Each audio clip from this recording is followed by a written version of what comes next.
On Thursday, December 29, 2011, Samoa and Tokelau stepped west into the future across the international dateline. Skipping December 30th, the next day was declared to be December 31st, 2011. The move was purely for economic convenience. Samoa has close trading ties with Australia, New Zealand, and China. Being one day behind their closest neighbors cut 2 days, Monday and Friday, from each work week. While most Samoans welcome the change, the skipped-over date presents serious challenges to Christians who conscientiously believe the week has cycled without interruption since creation, and they need to worship on a specific day of the week. When it is important to worship on a precise day, deleting one day from the calendar can have weighty consequences. The fact is, the international date line is a relatively recent man-made invention. It zigzags its way down the Pacific Ocean and has changed several times over the years. The international date line is the imaginary line on the Earth that separates 2 consecutive calendar days. The date in the Eastern Hemisphere, to the left of the line, is always 1 day ahead of the date in the Western Hemisphere. It has been recognized as a matter of convenience and has no force in international law.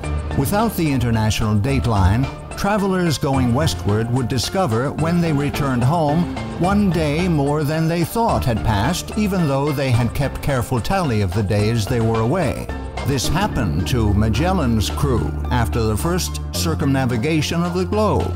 Likewise, a person traveling eastward would find 1 fewer day had elapsed than he had recorded, as happened to Phileas Fogg in Around the World in 80 Days by Jules Verne.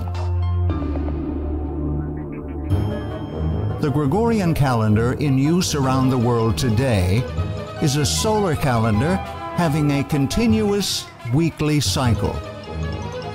On a solar calendar, the days and years are measured by the sun, but the months and weeks are purely arbitrary, having no link to any movement in nature.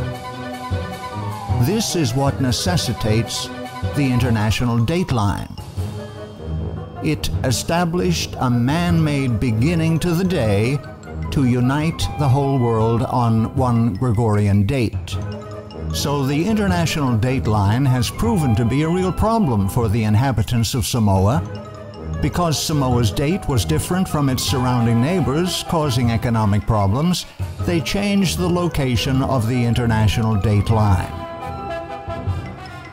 The international dateline is an attempt by man to solve a man-made problem, which inevitably occurs on a round Earth when one uses a continuous weekly cycle, not anchored to the heavenly bodies and the rotation of the Earth.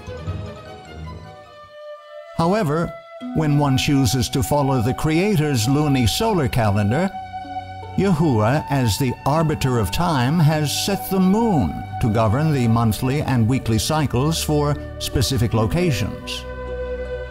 Yahuwah removes all need of the international dateline, and thus removes all dependence on the Gregorian calendar and man's technology to straighten things out.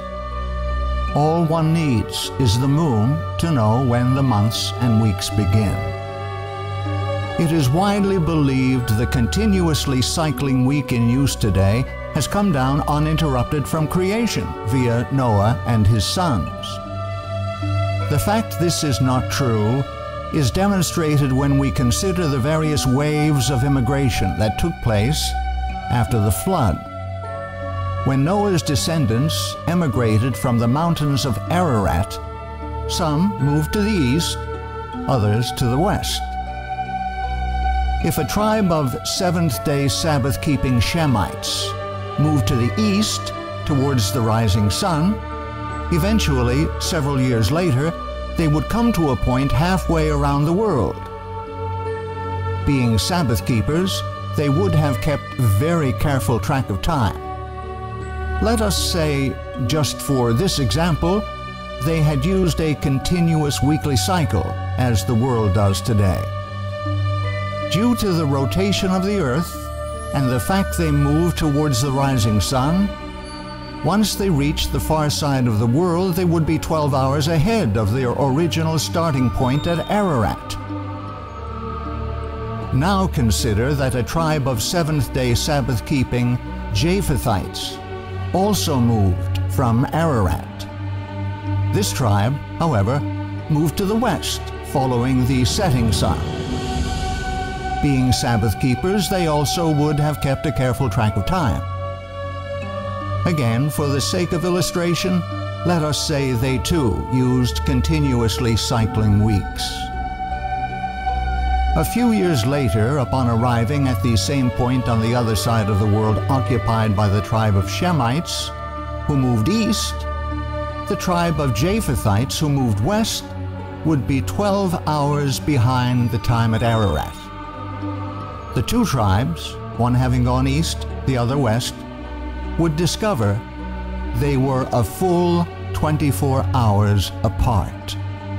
This would not be due to either group losing track. Rather, it is simply a function of the rotation of the earth that when one group travels east, they travel ahead of the daylight, while the group that travels west travels backward into the night that comes before the day. So which group is correct? The answer is, if they had been using a continuous weekly cycle, they would both be correct, which is not possible. And herein lies the crux of the problem. This conundrum actually proves the ideology of continuously cycling weeks from the days of creation to be absolutely false. As people spread out and populated the world in the centuries following the flood, they took with them the method of timekeeping used by Adam and his descendants, which was brought down through the flood by Noah and his sons. This method of timekeeping, established by Yahuwah at creation, was the lunisolar calendar.